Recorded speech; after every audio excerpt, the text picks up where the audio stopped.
சேலத்துல மாம்பழம் தான் ரொம்ப ஃபேமஸ். நம்ம சென்னையில மெரினா பீச் ரொம்ப ஃபேமஸ். தஞ்சாவூர் தலையாட்டி பொம்மை ஃபேமஸ்.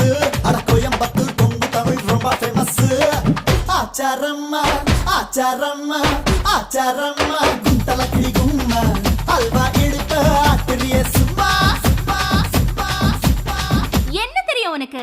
லாலிபாப் பேபி நீ லாலிபாப் பேபி நீ பேபி